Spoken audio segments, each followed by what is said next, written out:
Welcome back to our YouTube channel medical and nurses. आज है जो हम ओनली फॉर राजस्थान के लिए आज की क्लास है जो होने वाली है। तो जिनका भी राजस्थान के लिए 3 तारीख को पेपर है, राजस्थान में 3 तारीख को NHM ANM के लिए और NHM GNM के लिए पेपर है। तो यहाँ पर जो भी लोग पेपर दे रहे हैं उन सभी के लिए best of luck. I hope आपका एग्ज़ाम बहुत ही अच्छा जाए। और साथ ही साथ आपको एक चीज़ और मैं बता दूं कि जो भी लोग पेपर दे रहे हैं, आपने सिलेबस ऑलरेडी देख रखा है कि आपको 55% नर्सिंग से आने वाला है। किससे? 55% आपका नर्सिंग से आना है, जिसमें आपको 15% जो 15 क्वेश्चन है, जैसे कहा है कि 55 क्वेश्चन आपको मैं यहाँ पे सिलेबस दिखा देख सकते हैं। मैंने ऑफिशियल पेपर राजस्थान का ओपन किया है लास्ट टाइम आपके लिए कि जो लोग पेपर दे रहे हैं उनको 55 क्वेश्चंस में किसको आपको मेनली, अब आपके पास ऑलरेडी आज 31 जनवरी हो चुकी है, 2 दिन का समय है। तब आप इन 2 दिनों में क्या पढ़ें, आपको इन 2 दिन में क्या पढ़ना चाहिए? क्या फिर से एनाटॉमी के क्वेश्चन रिवाइज करना है कि कम्युनिटी के रिवाइज करना है? ये चीज़ आपको अभी उतना फोकस्ड नहीं है। मेन आपने यदि जो यहाँ पे सिलेबस दिया गया है इस सिलेबस के अकॉर्डिंग क्वेश्चंस पढ़े हुए हैं तो आपको कोई भी प्रॉब्लम नहीं होगी। जैसे यहाँ पे आपको 55 क्वेश्चन क्या है, 55 क्वेश्चन में कहा गया है, तो यहाँ पर आपकी इस पेपर के अकॉर्डिंग फंडामेंटल ऑफ नर्सिंग भी इंक्लूडेड की गई है, एनाटॉमी इंक्लूडेड की गई है। देखिए जो फर्स्ट जो पॉइंट है यहाँ पे, इसमें आपकी एनाटॉमी है। दूसरा है तो इसमें एनाटॉमी और फिजियोलॉजी जो आपकी बॉडी के सभी सिस्टम है वो। और तीसरा जो यहाँ पर है, तीसरा है जो यहाँ पे, इसमें आपका फंडामेंटल ऑफ नर्सिंग को कवर किया गया है। और जो चौथा पॉइंट है इसमें आपका बायोमेडिकल वेस्ट मैनेजमेंट से लेके इन्फेक्शन कंट्रोल, फर्स्ट एड से रिलेट करते हुए क्वेश्चन ऐड किए गए हैं। फिर यहाँ पर concept of health and disease, तो ये आपकी पूरी कम्युनिटी के पार्क की बुक जिन्होंने पढ़ी है उनको कुछ भी दिक्कत नहीं होगी। मैं यहाँ पर किसी भी बुक को प्रमोट नहीं करती हूँ क्योंकि ये बुक्स मैं खुद प्रेफर करती हूँ, स्पेशली NHM एग्ज़ाम्स के लिए, CHO एग्ज़ाम के लिए, इसलिए आपको बता देती हूँ। और यदि आपने BSc या GNM किया है तो ये बुक सबके पास होगी भी, आपको अलग से परचेस करने की ज़रूरत भी नहीं पड़ेगी। तो यहाँ पर आपका इस पॉइंट में concept of health and disease में तो ये पूरा कवर है। फिर ग्रोथ एंड डेवलपमेंट में पीडियाट्रिक की पारुल दत्ता से अच्छी कोई भी बुक नहीं है GNM CHO एग्ज़ाम के लिए। फिर food, balance diet, therapeutic diet, vitamins, तो ये पूरा आपका न्यूट्रिशन वाला सेक्शन है। फिर यहाँ पर आपका जो MSN में आपने बेसिक डिसीज़ पढ़ी है, या फिर हम ये कह सकते हैं कि जो भी आपने नॉन कम्युनिकेबल डिसीज़ पढ़ी है, नॉन कम्युनिकेबल डिसीज़ के साथ साथ आपने जितनी भी जो बेसिक रेस्पिरेटरी, GIT या फिर जो सिस्टम्स उनमें होने वाली प्रॉब्लम्स हैं उससे रिलेट करते क्वेश्चंस आपके बनेंगे। आपको अब यहाँ पर साइकेट्रिक से क्वेश्चंस भी आने वाले हैं क्योंकि ये NHM का पेपर है। CHO में साइकेट्रिक का सिलेबस ऐड नहीं किया जाता है, लेकिन NHM के पेपर में किया जाता है क्योंकि आपकी जॉब है जो शहरी क्षेत्रों में दी जाती है, वहाँ पे आपकी हो सकता पोस्टिंग ऐसी जगह हो जहाँ पे साइकेट्रिक के मरीज भी आते हों। लास्ट है यहाँ पर आपका क्या, female reproductive system, foetal development, management of normal pregnancy, labour, high risk pregnancy. तो यहाँ पर इन्होंने जो कहा है कि 55 क्वेश्चन में आपको ये चीज़ें पढ़नी है। तो इन 55 क्वेश्चंस को आपको सबसे अच्छे तरीके से जो पेपर क्लासिफाइड करेगा वो होगा यूपी का पेपर। मैंने आपको इसलिए कहा क्योंकि यूपी के पेपर में, यूपी का जो पेपर होता है उसमें यहाँ पर जो पॉइंट है 1 2 3 4 5 6 7 8 9 10, तो यहाँ पर 10 पॉइंट 8 करके क्वेश्चंस में कवर कर दिए जाते हैं। जो लोग यूपी के पेपर चैनल पर देख पाते हैं तो ठीक है, क्योंकि मैंने चैनल पे NHM यूपी के पेपर अपडेट कर रखे हैं। और जो लोग नहीं देख पा रहे हैं NHM के पेपर या CHO के, तो आपको पेपर्स के लिए 3 तारीख तक का अच्छा खासा ऑफर है कि जिसमें 40 पेपर 13 सीरीज अवेलेबल हैं। आप वो परचेस करके 2 दिन में आप वो बस रिवाइज कीजिए और कुछ भी मत पढ़िए। तो ये मेरी गारंटी है कि आपको पेपर का एटलीस्ट इतना तो आइडिया होगा कि आपको मार्क किस में करना है। फिर आपके आते हैं कि NHM के थ्रू जो योजनाएं हैं या फिर राष्ट्रीय स्वास्थ्य मिशन के थ्रू जो भी कार्यक्रम आ रहे हैं वो। तो यहाँ पे आपको उससे रिलेट करते हुए क्वेश्चंस भी इन CHO NHM के पेपर में मिलेंगे। राजस्थान का जीके, जो वहाँ की बोली है, भाषा है, डांस है, जो वहाँ पे मेला, तीज, त्यौहार, राजस्थान से आप लोग पेपर दे रहे हैं तो आपको ये बेसिक जो कल्चर है वहाँ का उससे क्वेश्चन आने हैं। अब यहाँ पे आपको जीके जो जनरल नॉलेज है तो वो बेसिक आना है, आपको इंटरनेशनल, नेशनल। तो यहाँ पे अभी बेसिकली जो 5 क्वेश्चन इनमें आपके बनने हैं, तो एक तो आपका अयोध्या से बन सकता है, दूसरा मालदीव से बन सकता है, या फिर मालदीव के कौन है जो सस्पेंड किए गए थे। तो जो मतलब कि जो फोकस्ड न्यूज़ रही उनसे क्वेश्चन आपको आ सकते हैं। कंप्यूटर के क्वेश्चन भी आपको NHM के पुराने पेपर में बहुत अच्छे से मिल जाएंगे, स्पेशली यूपी के पेपर में और मे भी त्रिपुरा के पेपर में। तो यहाँ पे आपको ये क्वेश्चन हेल्पफुल रहेंगे। फिर लास्ट में है जो सामान्य चिकित्सा, स्वास्थ्य, पोषण, स्वच्छता से संबंधित, सामान्य ज्ञान से संबंधित प्रश्न।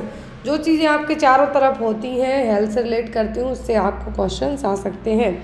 सिलेबस इतना इजी है जो अभी तक किसी भी NHM ने नहीं दिया है, मैं आपको बता दूं। मतलब इन्होंने पूरा सिलेबस डिटेल में समझा रखा है कि आपको पढ़ना क्या क्या है। तो यहाँ पे तो था आपका सिलेबस। तो जो भी लोग पेपर दे रहे हैं 3 तारीख को आपके पास 2 दिन का समय है, आपके पास ओनली रिवीजन का टाइम बचा है। अब आपको ये नहीं कि आप रट्टा मार लो कोई भी चीज़, 2 दिन में आपको इतने अच्छे से अपनी जो आपने चीज़ें पढ़ी रखी हैं। और सबसे अच्छी चीज़ जो यहाँ पे 15 नंबर के क्वेश्चन है, इसके लिए आप NHM की वेबसाइट पर जाइए।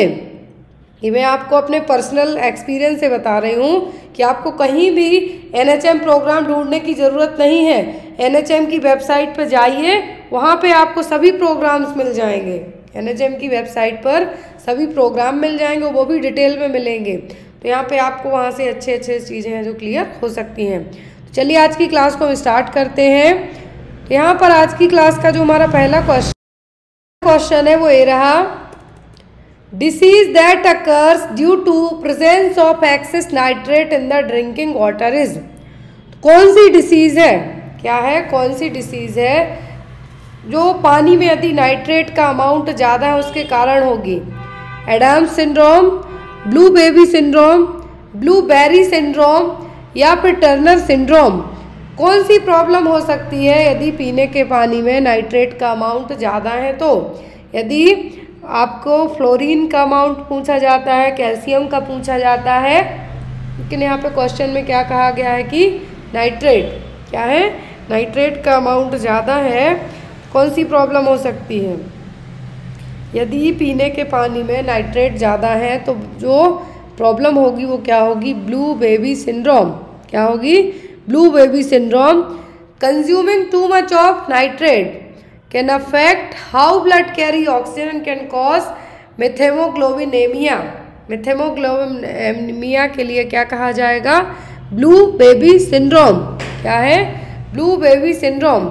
ये जनरली यहाँ पर हम बात कर रहे हैं किसकी, यदि पानी में नाइट्रेट का अमाउंट ज़्यादा है तो आपका जो ब्लड है ऑक्सीजन कैरी करेगा ब्लड के साथ मिक्सड होके, लेकिन जब नाइट्रेट का अमाउंट ज़्यादा हो जाएगा, क्या होगा, नाइट्रेट का अमाउंट ज़्यादा होगा, ऑक्सीजन की सप्लाई कम हो पाएगी। इसके कारण जो बॉडी का कलर तो चेंज होगा ही, साथ में अदर लक्षण भी देखने को मिलेंगे, और वो क्या कहलाएगा, मेथेमोग्लोबिनेमिया या फिर ब्लू बेबी सिंड्रोम। और जो ब्लूबेरी, यहाँ पर एक और शब्द है blueberry, third option, blueberry syndrome का मतलब है infant born with multiple blue purple marks on nodules in the skin.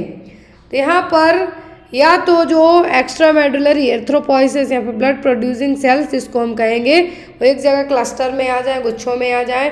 कुछ कुछ बच्चों में आपने देखा होगा कि कहीं कहीं पर जो आप नॉर्मल लैंग्वेज यूज़ करते हैं वहाँ पे आप क्या कहेंगे कि बच्चे के लिए मसा हुआ है, इस तरीके से। लेकिन यहाँ पर यदि बात करते हैं हम, तो यदि न्यूबॉर्न बेबी में इन्फेंट पीरियड में पर्पल ब्लू कलर के जो मार्क्स होंगे विथ नोड्यूल्स के, किसके, विथ नोड्यूल्स के, तो इसको क्या कहा जाता है, ब्लूबेरी मफिन सिंड्रोम या फिर blueberry syndrome. Next is tricyclic antidepressant are contraindicated in. ये क्वेश्चन बहुत आता है एग्जाम में। TCA agents, tricyclic antidepressant medication है जो कि डिप्रेशन को ट्रीट करने में यूज़ की जाती हैं। तो ये किस कंडीशन में नहीं देंगे हम, ग्लूकोमा वाले मरीज में, ब्रेन ट्यूमर, ब्रोंकियल अस्थमा या फिर एसेंशियल हाइपर। क्या है? ग्लूकोमा की समस्या है। क्या है? ग्लूकोमा की समस्या है, तो उसको जो ट्राईसाइक्लिक एंटी डिप्रेसेंट एजेंट है वो नहीं देंगे, TCA एजेंट। एग्जाम में या तो आपको TCA एजेंट्स की जो मेडिकेशन है वो पूछी जा सकती है। TCA मेडिकेशन क्या है? ट्राईसाइक्लिक एंटी डिप्रेसेंट एजेंट, जो कि डिप्रेशन वाले मरीज को, किसको?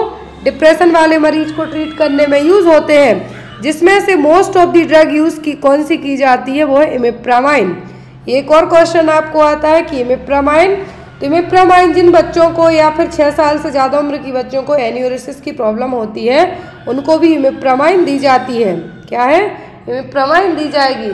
तो यदि पहली TCA एजेंट पूछें जिसकी डिस्कवरी हुई थी तो वो क्या है? इमिप्रामाइन। कौन सी होगी? इमिप्रामाइन। और ट्राईसाइक्लिक एंटी डिप्रेसेंट ग्लूकोमा के मरीज में हम नहीं देंगे क्योंकि इनमें ऑलरेडी इंट्राऑक्यूलर प्रेशर बढ़ा हुआ होता है ग्लूकोमा में, और यदि हम न दी, क्योंकि मेन तो यही रीज़न है TCA एजेंट का कि ये नहीं दी जाएगी। ट्राईसाइक्लिक एंटी डिप्रेसेंट एजेंट है, क्या करेंगे? इस कैटेगरी की ड्रग्स जो विजन है क्या करेंगे? उसको ब्लड करने का काम, मतलब धुंधला ट्रांजिएंट ब्लड विजन का जो मेन रीजन है TCA के कारण होगा, किसमें? मरीज में हो। लेकिन जब मरीज को यदि ग्लूकोमा की कंडीशन ही है ऑलरेडी तो उसको मेडिकेशन क्या की जाएगी? अवॉइड की जाएगी। अगला क्वेश्चन है यहाँ पर, which one of the following is known as the local hormone? तो इनमें से लोकल हार्मोन कौन सा है? थायरॉक्सिन, टेस्टोस्टेरोन, एड्रेनालिन या फिर सेरोटोनिन? कौन से हार्मोन को लोकल हार्मोन के नाम से जाना जाता है? तो लोकल हार्मोन है यहाँ पर, वो कौन सा होगा? वो होगा टेस्टोस्टेरोन। क्या होगा? टेस्टोस्टेरोन। यहाँ पे देखिए 3 कैटेगरी के हार्मोन होते हैं, सॉरी अकॉर्डिंग टू नेचर, मतलब उनकी जो काम करने की क्षमता है उसके अकॉर्डिंग। एक होते हैं एंडोक्राइन हार्मोन, दूसरे होते हैं एक्सोक्राइन, लेकिन यहाँ पर वो अकॉर्डिंग टू ग्लैंड के रिलीज होने के कारण, लेकिन बेस्ड ऑन द नेचर क्या होंगे? 2, लोकल और जनरल। लोकल हार्मोन क्या करेंगे? These hormone have got specific local effects by paracrine secretion, मतलब कि इनका एक पर्टिकुलर एक ही काम होगा। किसका? तो पर्टिकुलर एक ही काम होगा इनका, तो वो क्या होंगे? वो कहलाएंगे लोकल हार्मोन। और जनरल का मतलब है कि जो सीधे डायरेक्ट सर्कुलेट होंगे, कहाँ पर? किसी भी एक टारगेट टिश्यू और टारगेट ऑर्गन में सर्कुलेट होंगे। जैसे इंसुलिन हो गया, आपके ब्लड में फ्लो होगा, थायराइड हार्मोन हो गया। लेकिन टेस्टोस्टेरोन क्या है? टेस्टोस्टेरोन का जो मेल में पाया जाने वाला या फिर मेल्स का जो सेक्सुअल हार्मोन है वो क्या है? टेस्टोस्टेरोन। यदि यहाँ पर एस्ट्रोजन होता तो वो फीमेल का लोकल हार्मोन कंसीडर किया जाता। क्लियर? अगला क्वेश्चन है यहाँ पर, और ये देखिए जो लोकल हार्मोन है, और लोकल हार्मोन के लिए कुछ बायोलॉजिस्ट मानते हैं कि हार्मोन है ही नहीं। जैसे कि यहाँ पे कौन सा हो गया? टेस्टोस्टेरोन हार्मोन, क्योंकि ये ब्लड में सर्कुलेट नहीं होते हैं इसलिए। बाकी जो इंसुलिन है, थायराइड है, सब क्या होंगे? इनका ब्लड में सर्कुलेशन होगा, लेकिन टेस्टोस्टेरोन हो गया, एस्ट्रोजन हो गया, ब्लड में सर्कुलेट नहीं होते हैं। अगला क्वेश्चन है यहाँ पे, विच of the antipsychotic drug has a prolonged action? इनमें से कौन सी एंटीसाइकोटिक ड्रग है जो लंबे समय तक काम करेगी? प्रोलॉन्ग्ड एक्शन का मतलब है लंबे समय तक काम करना। ट्राइफ्लोपैराजिन, थायोरिडाजिन, पेनफ्लोरिडोल, फ्लोफेनाजिन, कौन सी ड्रग है जो एक लंबे समय तक एक्ट करेगी? एंटीसाइकोटिक ड्रग के नाम है यहाँ पर सभी हैं, लेकिन लंबे समय के लिए तो वो क्या होगी? फ्लूफेनाजिन। और यदि फ्लूफेनाजिन की जगह एग्जाम में आपको हेलोपेरिडोल हो तो आप उसको मार्क कीजिए, क्योंकि ये 2 ड्रग ऐसी हैं जिनका जो मोड ऑफ एक्शन है प्रोलॉन्ग समय के लिए रहेगा। ये देखिए मैंने यहाँ पे भी ऐड कर रखा है कि जो प्रोलॉन्ग लंबे समय के लिए एंटीसाइकोटिक ड्रग के नाम पूछे, फ्लूफेनाजिन एग्जाम में ना हो, हेलोपेरिडोल हो तो आप इसको मार्क कर सकते हैं। अगला क्वेश्चन है यहाँ पर, which part of the human ear responsible for maintaining body balance? तो हमारे शरीर का बॉडी बैलेंस बनाने के लिए कान का, यहाँ पे पूछा गया है कि कान का कौन सा हिस्सा है जो रिस्पॉन्सिबल होगा? यूस्टेचियन ट्यूब, ऑसिकल्स, ऑसिकल्स का मतलब जो आपकी ईयर बोन्स हैं दोनों साइड 3-3 रहेंगी, malleus incus stapes. Next option है सेमी सर्कुलर कैनाल या फिर कोक्लिया। तो यहाँ पर कौन सा है जो, कौन सा पार्ट है हमारे कान का जो कि रिस्पॉन्सिबल होगा किसके लिए, बॉडी बैलेंस बनाने के लिए, तो होगा सेमी सर्कुलर कैनाल। कौन सा, सेमी सर्कुलर कैनाल। और यदि बात करें हम जो यहाँ पर सेमी सर्कुलर कैनाल की, तो यहाँ पे एग्जाम में आपको कानों से रिलेट करते हुए यूस्टेचियन ट्यूब है, तो ये नोज और ईयर के बीच में एक ऐसी ट्यूब है यदि जिसको कभी कभी सर्दी होती है, फिर कान दर्द होने लगते हैं सर्दी के कारण, तो वो जो आपके जो म्यूकस है वो क्या होगा, जो यूस्टेचियन ट्यूब है पाइप टाइप से रहेगी, नाक को कान के बीच में जो जुड़ के रखेगी, तो वहाँ पे जो आपका म्यूकस नाक से आ रहा हो वहाँ जाके जमा होगा। जब ईयर ड्रम में ग्रेविटी के कारण जो भी कंपन होगा, वाइब्रेशन होगा, उसके कारण दर्द होगा कान में। Next one, the congenital anomaly produced by lithium therapy is. तो लिथियम के द्वारा जिन मरीज को लिथियम दी जा रही है उनको कौन सी, कंजेनाइटल का मतलब है एट बर्थ डिफेक्ट है, जो लिथियम है जो ट्रीटमेंट के लिए दिया जाता है, या तो एग्जाम में आपको इसकी टॉक्सिसिटी पूछी जाती है या फिर इसका थेराप्यूटिक डोज पूछा जाता है कि कितना थेराप्यूटिक डोज रहेगा लिथियम का। तो जो कंजेनाइटल एनोमली मतलब कि जन्मजात जो डिफेक्ट हो सकता है वो क्या होगा, वो होगा हार्ट ब्लॉक। क्या होगा, हार्ट ब्लॉक, क्योंकि जो न्यूबॉर्न है प्रेगनेंसी में लेंगे तभी तो ये एनोमली डेवलप होगी। तो यहाँ पे देखिए जो एक रिसर्च हुई है, अकॉर्डिंग टू दैट रिसर्च के 10% न्यूबॉर्न बेबी है यदि फर्स्ट ट्राइमेस्टर में जिनको लिथियम दी गई है इन प्रेग्नेंट मदर को, तो उनके जो बच्चे हुए अपकमिंग बेबी हुए हैं उनमें कंजेनाइटल माल फॉर्मेशन डेवलप हुई, जिसमें सबसे मोस्ट कॉमन है एप्स्टीन एनोमली और ट्राइकस्पिड वॉल्व। क्या है, एप्स्टीन एनोमली और ट्राइकस्पिड वॉल्व है जो मोस्ट कॉमन, क्या है, मोस्ट कॉमन है। लेकिन यहाँ पर ये भी कहा है lithium is not indicated in a lactating mother. जो माएँ अपने बच्चे को फीड कराती हैं उनको लिथियम है जो ड्रग नहीं दी जाती है। यदि लिथियम थेरेपी के बच्चे में जो इफेक्ट पूछते हैं कि जो अपकमिंग बेबी पैदा हुआ है उसमें लिथियम ओवरडोज है या नहीं, तो बच्चा लेथार्जिक होगा, थका हुआ होगा, ब्लू कलर का होगा मतलब साइनोसिस स्किन देखने को मिलेगी, एबनॉर्मल रिफ्लेक्सेस होंगे और रेयरली हेपेटोमेगाली भी डेवलप हो सकती है। तो ये क्या है, साइन है, माँ के लिए नहीं, जो अपकमिंग बच्चा पैदा होता है उसके लिए।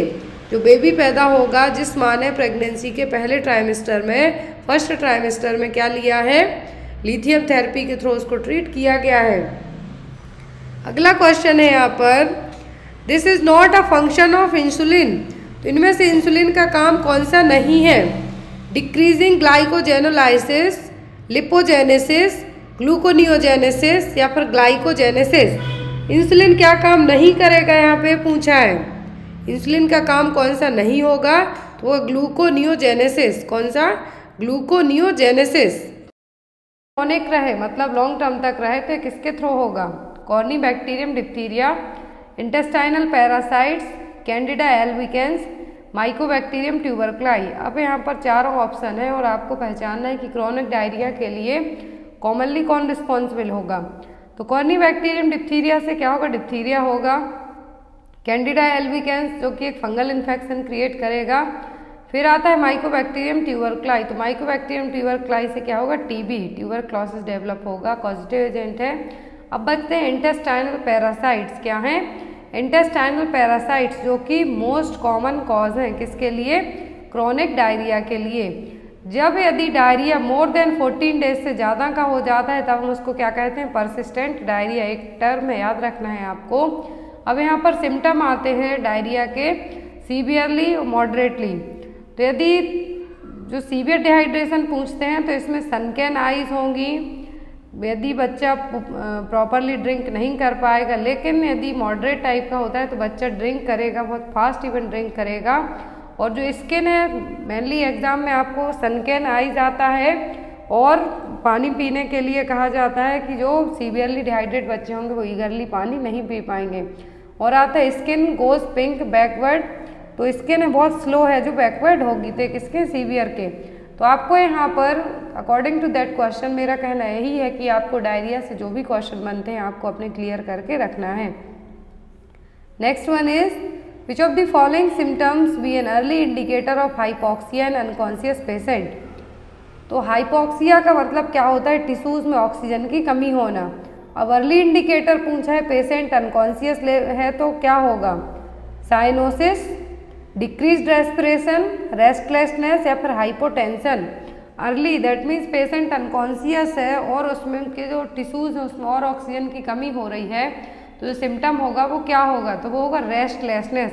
अर्ली पूछा है तो रेस्टलेसनेस, और यदि लेट इंडिकेटर पूछते हाइपॉक्सिया का तो क्या होता साइनोसिस। बॉडी कैसी होती, ब्लूइश कलर की होने लगती। लेकिन अर्ली इंडिकेटर पूछते हैं तो आपको कहना है रेस्टलेसनेस, लेट इंडिकेटर पूछते हैं तो क्या है साइनोसिस। कॉन्शियस हो पेशेंट या अनकॉन्शियस हो।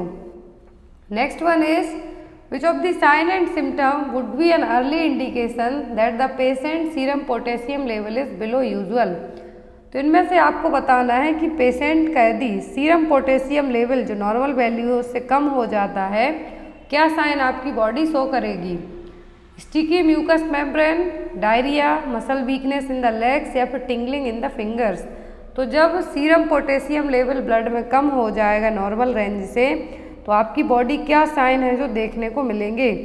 तो पोटेशियम की कमी के कारण जनरली आपको फटीग फील होगा। क्या होगा, आप फटीग फील करेंगे, थकावट फील करेंगे। तो क्या होगा यहाँ पर, होगा muscle weakness in the legs. तो क्या होगा आपका answer, muscles weakness in the leg. और जो कॉमन साइन है किसके, पोटेशियम की कमी के कारण, मसल क्रैम्प होगा, मसल एक्स होगा, स्टिफनेस होगी। जनरली यदि पोटेशियम के कारण पूछते हैं और इस तरीके के सिम्टम आपको दिए जाते हैं तो क्या होगा, muscle weakness in the leg. Next one is nurse evaluate the adequacy of the neonates oxygen by monitoring. यदि कोई नर्स है, CHO है, न्यूनेट का ऑक्सीजन लेवल मॉनिटर करती है तो किससे चेक करेगी, cyanosis of hand and feet, pulse rate continuously, arterial blood gas analysis, ABG analysis जिसको हम कहेंगे, the percentage of oxygen received. तो न्यूनेट में ऑक्सीजन मॉनिटर करने के लिए है जो प्रॉपर इनमें से कौन सा पॉइंट सही होगा। तो बेबीज़ में यदि हमें न्यूनेटर पीरियड्स में क्या करना है, यदि ऑक्सीजन को चेक करना है, मॉनिटर करना है, तो बेस्ट मेथड होगा इवैल्यूएशन किससे करेंगे हम, ABG एनालिसिस से। Next one is a patient receiving aminoglycosides antibiotic needs to undergo which investigation positively. तो यहाँ पर यदि कोई पेशेंट अमीनोग्लाइकोसाइड्स लेता है, एंटीबायोटिक अमीनोग्लाइकोसाइड्स कैटेगरी के, कौन सा इन्वेस्टिगेशन करने की ज़रूरत पड़ेगी, serum sodium, serum potassium, red blood cell count या फिर सीरम क्रिएटिनिन। किसका लेवल है जो चेक किया जाएगा, जिससे क्या होगा, हमें बहुत ही थ्रोली, जो भी पेशेंट अमीनोग्लाइकोसाइड्स एंटीबायोटिक्स ले रहे हैं तो वो कौन सा टेस्ट आप यहाँ पर करवाएंगे, तो होगा सीरम क्रिएटिनिन टेस्ट।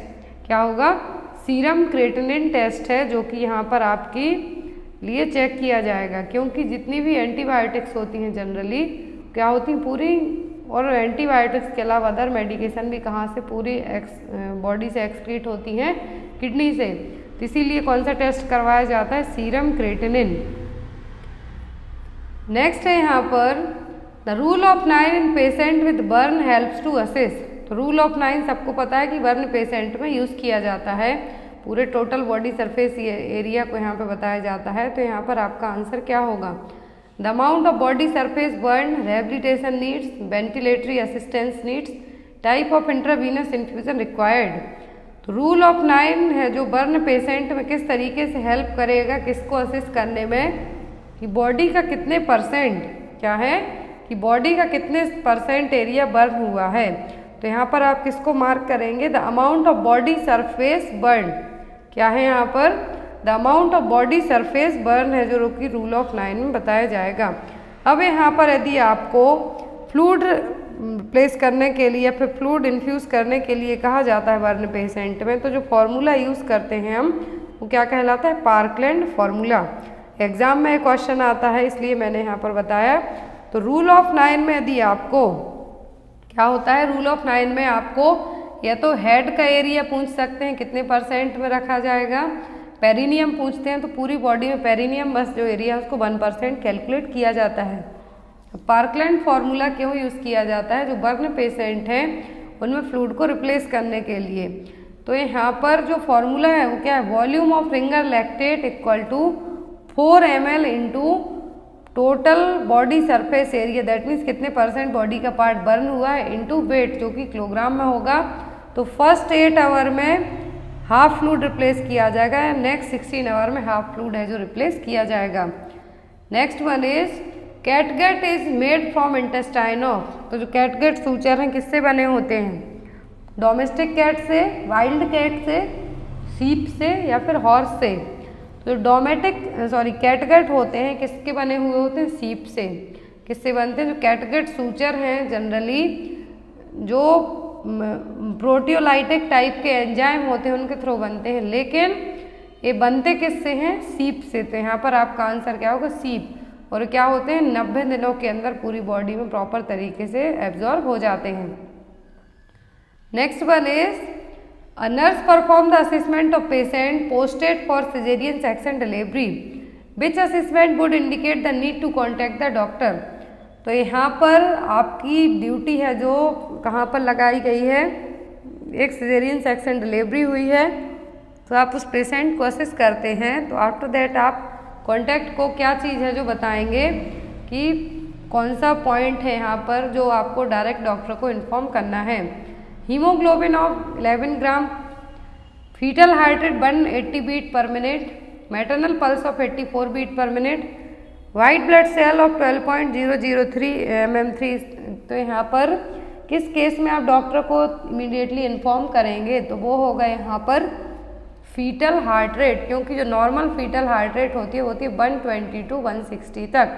लेकिन जब यदि यही foetal heart rate more than 180 beat per minute तक जाती है तो इसको हम क्या कहेंगे? Foetal tachyarrhythmia. क्या होगा? Foetal tachyarrhythmia. तो यहाँ पर आपको ऐसे केस में डॉक्टर को क्या करना है? तुरंत इन्फॉर्म करना है।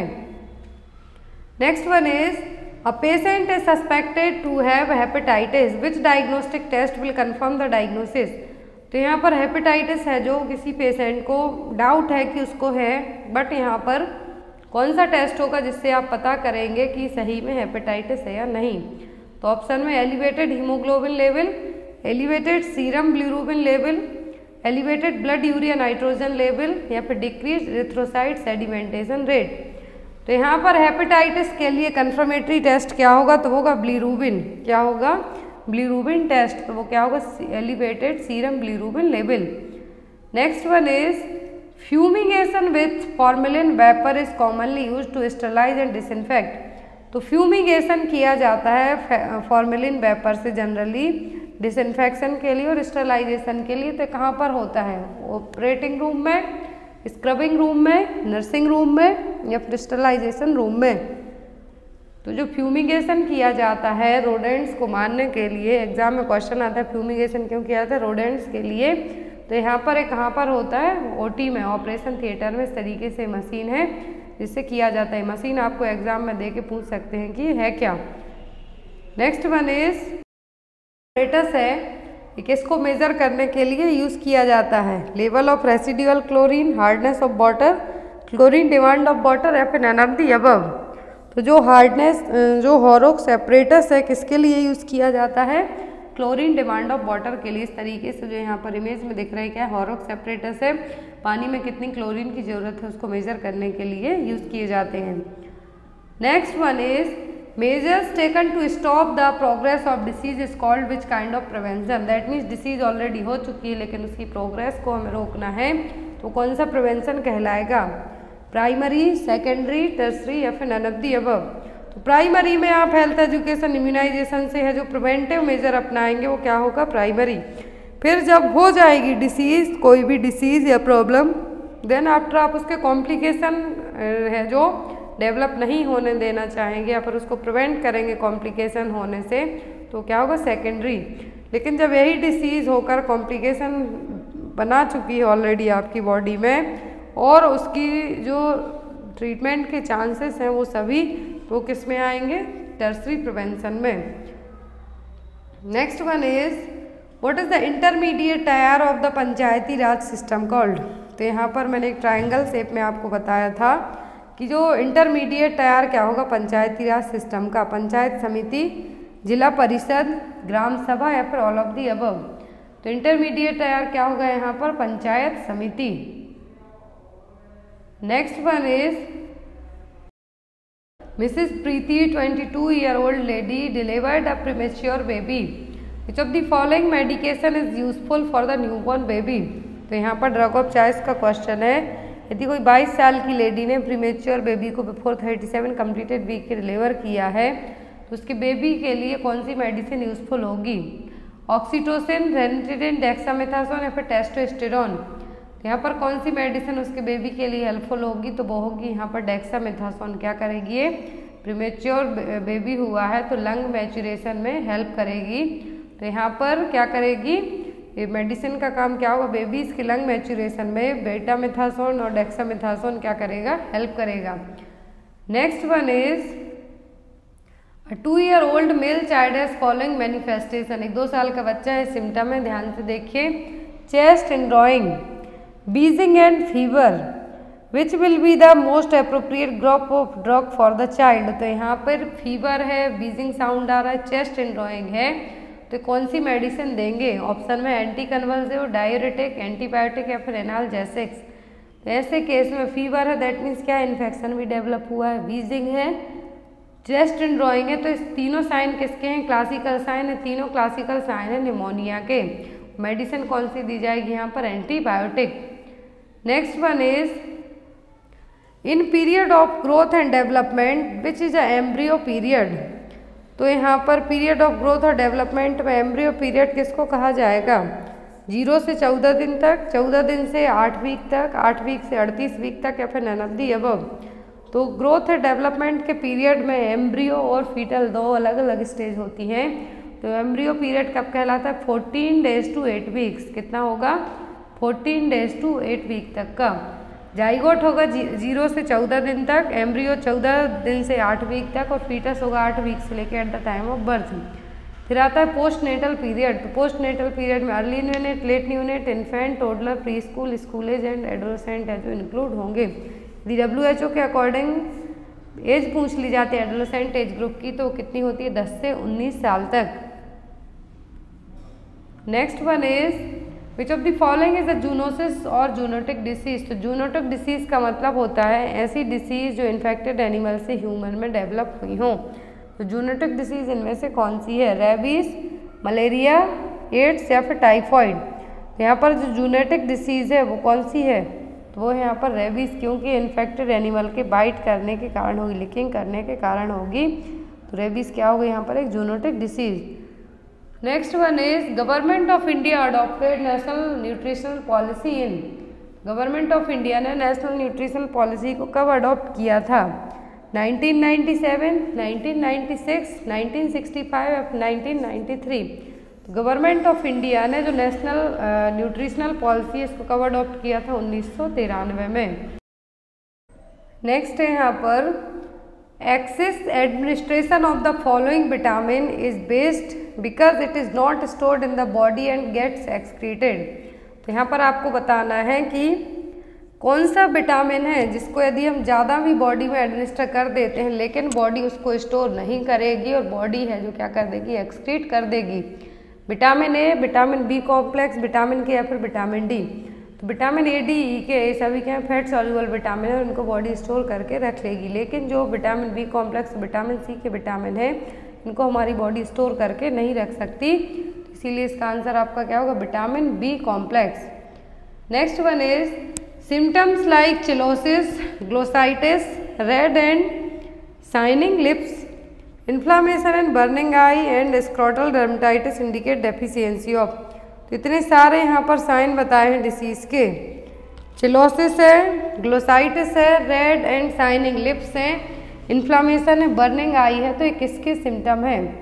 Vitamin B6, vitamin B1, vitamin B12 या फिर विटामिन B2।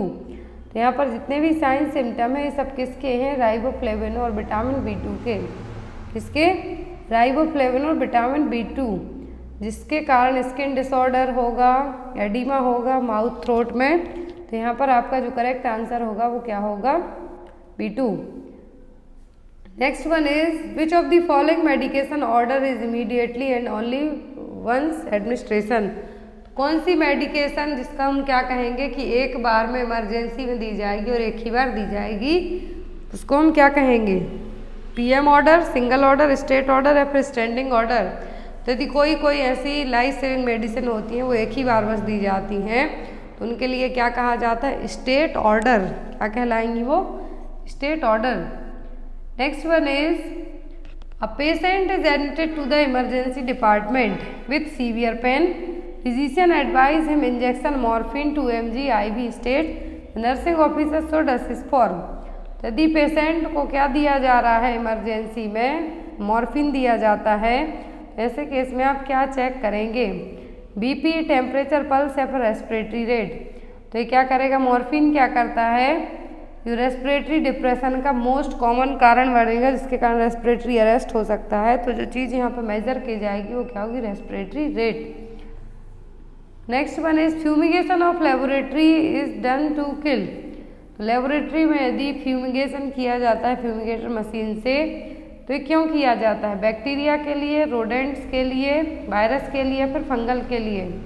तो जस्ट मैंने अभी आपको बताया कि जो ओटी में ऑपरेशन थिएटर में फ्यूमिगेशन किया जाता है, मशीन से धुआं छोड़ा जाता है, किसके लिए किया जाता है, रोडेंट्स को भगाने के लिए। Next one is an adult scheduled for a paracentesis, what should the nurse plan to do immediately before the procedure is started.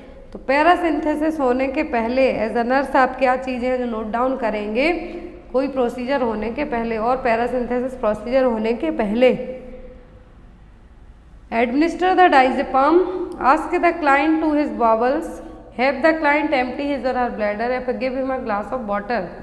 तो ऐसे केस में यदि पैरासिंथेसिस किया जाना है तो ऐसे केस में एज अ नर्स आपकी प्रायोरिटी होगी क्लाइंट का ब्लैडर है जो क्या करना है, एम्प्टी करवा के रखना है, जिससे कोई भी बॉडी फ्लूइड सैंपलिंग है जो की जाती है तो उसमें आपके लिए help. Bleeding between the menstrual period is known as, यदि ब्लीडिंग मेंस्ट्रुअल पीरियड के बीच में होती है तो हम उसको क्या कहेंगे, ऑप्शन में मेनोरेजिया, पॉलीमेनोरेजिया, डिसमेनोरिया या फिर मेट्रोरेजिया। तो क्या टर्म यूज़ किया जाएगा यदि ब्लीडिंग पीरियड्स के मेंस्ट्रुअल पीरियड्स के बीच में होती है तो उसके लिए जो टर्मिनोलॉजी और जो वर्ड यूज़ होगा वो क्या कहलाएगा, मेट्रोरेजिया। क्या होगा, मेट्रोरेजिया। वे तीनों टर्म यहाँ पे हम देखते हैं। तो मेट्रोरेजिया क्या होगा, ब्लीडिंग हो रही है जो मेंस्ट्रुअल पीरियड के बीच में वो।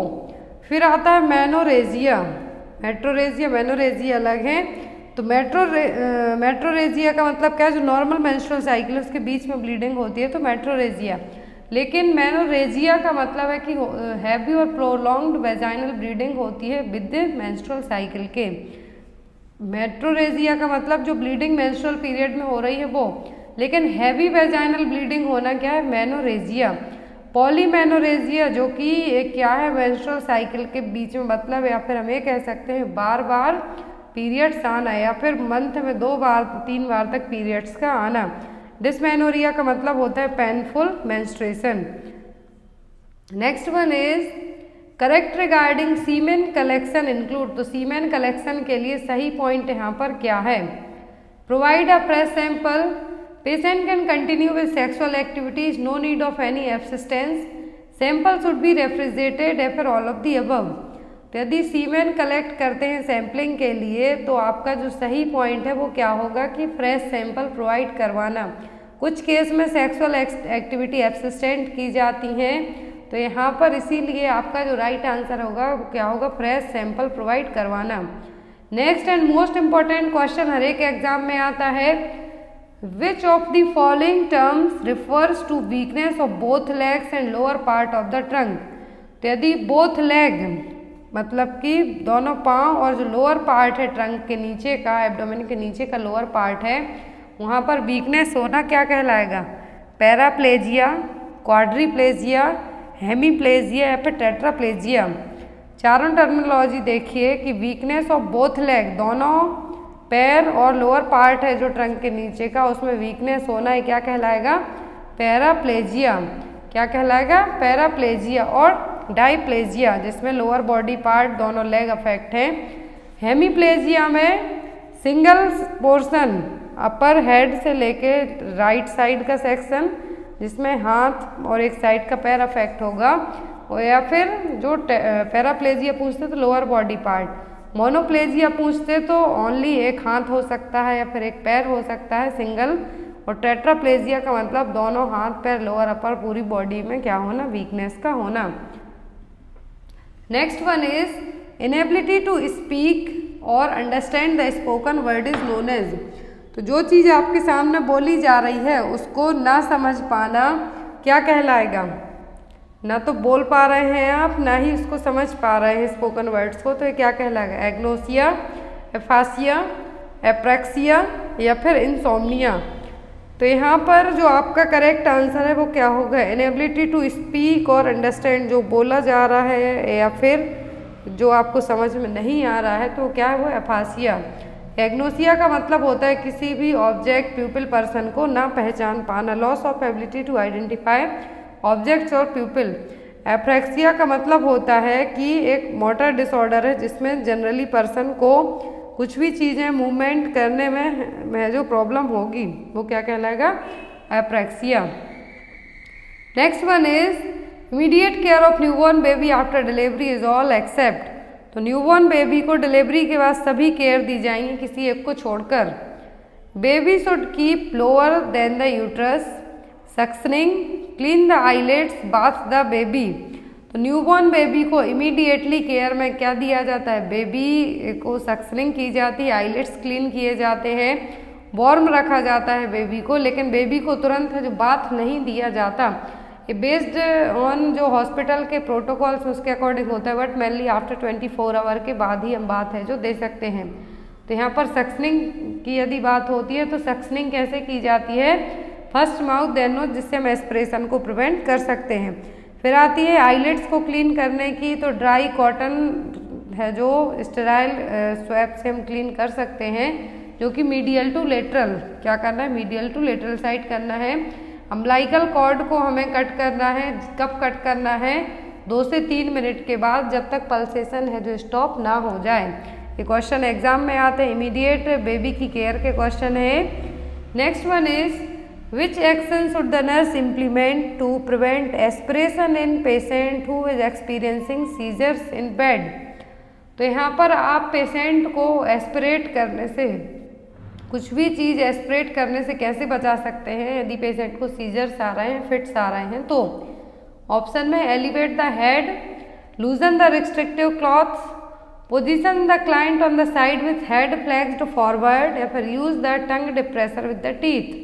यदि किसी को सीजर्स आ रहे हैं तो उसको तो कुछ अता पता नहीं है कि क्या चल रहा है उसकी बॉडी में, लेकिन आप उसको एस्पिरेट करने से, मुंह से झाग जैसे आएगा, म्यूकस आएगा, तो उसको आप कैसे है जो प्रिवेंट कर सकते हैं एस्पिरेट करने से। तो हम पेशेंट को लेटरल पोजीशन देके, साइड लाइंग पोजीशन देके, हेड फ्लैक्स्ड फॉरवर्ड पोजीशन देके पेशेंट को हम क्या कर सकते हैं, कोई भी मटेरियल एस्पिरेट करने से प्रिवेंट कर सकते हैं। Next one is which of the following score indicate coma in an adult patient as per the GCS। तो Glasgow coma scale consciousness level check करने के लिए यूज़ की जाती है। तो कितना यहाँ पर स्कोरिंग होगी जिससे पता चलेगा कि पेशेंट कोमा में है, 0, 5, 9 या फिर 12। कितना स्कोर होगा जिससे पता चलेगा कि पेशेंट को क्या है, कोमा डेवलप हो रहा है, तो वो है 5। यदि पेशेंट में जो बेस्ट रिस्पॉन्स होता है तो मैक्सिमम स्कोरिंग कितनी होती है, 15। यदि टोटली अनरिस्पॉन्सिव पेशेंट है तो 3 स्कोर दिया जाएगा, और लेस देन 8 से कम जाता है तो पेशेंट क्या है, कोमाटोज हो रहा है। तो यहाँ पर कोमाटोज के लिए, कोमा के लिए कितना यूज़ किया जाएगा, 5। Next one is accumulation of pus in the fallopian tube is known as. तो फैलोपियन ट्यूब, यूट्राइन ट्यूब में पस का है जो एक्यूमुलेशन होना क्या कहलाएगा, साल्फिंजाइटिस, ऊफोराइटिस, हाइड्रोसाल्फिंग्स या फिर हाइड्रोफेनिक्स। तो जो टर्म यूज़ किया जाएगा किसके लिए, पस का एक्यूमुलेशन होना फैलोपियन ट्यूब, यूट्राइन ट्यूब में क्या कहलाएगा, hydrosalpinx. The trend of development that follows head to foot is called. तो डेवलपमेंट का ऐसा ट्रेंड जिसमें डेवलपमेंट किस तरीके से हो रहा है, हेड टू फुट, कहाँ से, सिर से पाँव की तरफ, तो ये क्या कहलाएगा, cephalocaudal, mass to specific, both proximodistal. तो 2 तरीके का डेवलपमेंटल ट्रेंड है, एक तो होता है सेफेलोकॉइडल, दूसरा होता है प्रॉक्सिमो डिस्टल। सेफेलोकॉइडल में सेफेलिक का मतलब हेड होता है, तो सेफेलोकॉइडल में क्या होगा, हेड टू फुट। और यदि centre part of the body से पेरिफेरल रीजन में आपके सेंटर पार्ट से लेके हाथों की तरफ जो डेवलपमेंट होगा वो क्या कहलाएगा? Proximo distal. लेकिन यदि हेड टू फुट पूछा है तो क्या होगा? Cephalocaudal development. Next one is what is the route of administration of MMR vaccine? तो MMR वैक्सीन किस रूट से दी जाती है? सबक्यूटेनियस, नेजल, ओरल या फिर इंट्राडर्मल? तो जो MMR वैक्सीन है किस रूट से दी जाती है? दी जाती है सबक्यूटेनियस रूट से। अब यहाँ पर अलग अलग वैक्सीन दी हुई हैं और उनके रूट दिए हुए हैं। तो ओरल पोलियो वैक्सीन और रोटा वायरस वैक्सीन है, दो ऐसी वैक्सीन है जो ओनली ओरली दी जाती हैं। OPV दी जाती है 2 ड्रॉप्स, पोलियो रोटा वायरस दी जाती है 5। तो यहाँ पर दोनों ओरली दी जाती हैं। रोटा वायरस डायरिया से प्रिवेंट करने के लिए दी जाती है। इंट्रामस्कुलर जो पेंटावैलेंट वैक्सीन है IPV है वो दिया जाएगा। न्यूमोकोकल वैक्सीन दी जाएगी। सबक्यूटेनियस से मीजल्स और येलो फीवर दिया जाता है। इंट्राडर्मल से ओनली BCG वैक्सीन है जो दी जाती है। Next one is if Apgar score is 8 then the baby indicate. यदि Apgar scoring system baby deliver होने के दिन 1 मिनट और आफ्टर 5 मिनट किया, 2 बार किया जाता है 1 मिनट और 5 मिनट में। तो यहाँ पर अपगार स्कोर में यदि 8 पॉइंट आते हैं दैट मीन्स बेबी कैसा है? डिप्रेस्ड है, इमीडिएट ट्रीटमेंट की ज़रूरत है, नो डिप्रेशन है या फिर नन ऑफ दी अबव। तो यदि अपगार स्कोर 8 आता है दैट मीन्स बेबी क्या है? पूरे तरीके से हेल्दी है, उसको कोई भी डिप्रेशन नहीं है। अपगार स्कोर की खोज की थी वर्जीनिया अपगार ने 1952 में स्कोरिंग सिस्टम दिया था जिसमें एट 1 मिनट और 5 मिनट में क्या किया जाता है? रिकॉर्ड किया जाता है। मैक्सिमम स्कोरिंग पॉइंट की बात करें तो कितना होता है? 10 और टोटल स्कोर तो मैक्सिमम 10 होता है। लेकिन यदि बिलो 7 जाता है तो माइल्ड, मॉडरेट, सीवियर कैटेगरी फिर अलग अलग क्लासीफाई इसको किया जाता है। और इसके कंपोनेंट क्या क्या है अपगार स्कोर की? Appearance, pulse, grimace, activity and respiration. Next question, which of the following drug will be administered to treat the anaphylactic reaction? तो एनाफ्लेक्टिक रिएक्शन को ट्रीट करने के लिए कौन सी मेडिसिन दी जाएगी? एट्रोपिन, डिगॉक्सिन, एपिनेफ्रिन या फिर सोडियम बाइकार्बोनेट? तो यहाँ पर एनाफ्लेक्टिक रिएक्शन को ट्रीट करने के लिए जो मेडिसिन यूज होगी वो क्या होगी? Epinephrine. Next one is fever, headache and nuchal rigidity. 3 sign है, क्लासिक साइन है, नचल रिजिडिटी। यहाँ पर क्वेश्चन देख के आपको आंसर भी याद आ गया होगा। फीवर है, हेडेक है, नचल रिजिडिटी है तो किसके क्लासिकल साइन है? मेनिंजाइटिस, मेनिंगोमायोसिल, अल्जाइमर्स डिसीज या फिर पार्किंसंस डिसीज? तो जितने भी यहाँ पर तीनों साइन बताए हैं, nuchal rigidity, fever, headache, Brudzinski sign, Kernig sign है, किसके साइन है सब? ये मेनिंजाइटिस के साइन। तो यहाँ पर आपका राइट आंसर क्या होगा? मेनिंजाइटिस। एक क्वेश्चन आपके लिए, इसका आंसर आप लोग कमेंट बॉक्स में देंगे। क्वेश्चन है which hereditary disease is not closely linked to aneurysm? तो कौन सी हेरिडेटरी डिसीज है, जेनेटिक डिसीज है जो कि एन्यूरिज्म का रीजन नहीं बनेगी? Lupus erythematosus, Marfan syndrome, myocardial infarction या फिर सिस्टिक फाइब्रोसिस? तो इसका आंसर आप लोग कमेंट बॉक्स में देना। जो नेक्स्ट क्लास रहेगी उसमें इसका आंसर आपको बता दिया जाएगा। So guys thank you for watching us, bye bye. हम बच्चों की स्क्रीनिंग करते हैं तो जिसमें 4 Ds हैं जो इंक्लूड रहेंगे। ऑप्शन में है यहाँ पर राष्ट्रीय किशोर स्वास्थ्य कार्यक्रम, राष्ट्रीय बाल स्वास्थ्य कार्यक्रम या फिर सुरक्षित मातृत्व आश्वासन, नवजात शिशु सुरक्षा कार्यक्रम। तो ये कार्यक्रम हमने अभी विदिन 1 वीक पहले ही पढ़े हैं पूरे कार्यक्रम। तो यहाँ पर आपको बताना है कि किस प्रोग्राम के तहत हमें जो 4 Ds स्क्रीनिंग करेंगे बच्चों की। तो वो है यहाँ पर राष्ट्रीय बाल स्वास्थ्य कार्यक्रम। क्या है? राष्ट्रीय बाल स्वास्थ्य कार्यक्रम। इसके तहत जन्म से लेके 18 साल तक के एज ग्रुप के बच्चे, बेनिफिशियर्स ग्रुप आपसे पूछा जाए तो birth to 18 years age group के बच्चों में 4 Ds हैं जो कवर किए जाते हैं। वो 4 D क्या है? Defect at birth, deficiencies, disease, developmental delay including the disabilities. तो ये क्या है? 4 Ds हैं जो कि आपको एग्जाम में आते हैं, या तो एक्सेप्ट करके क्वेश्चन देंगे या फिर RBSK का फुल फॉर्म पूछ सकते हैं, लॉन्च कब हुआ था, या फिर RBSK का लोगो आपको दे सकते हैं। तो RBSK प्रोग्राम हमने 10 बार पढ़ा है तो आपको पूरा याद होना चाहिए।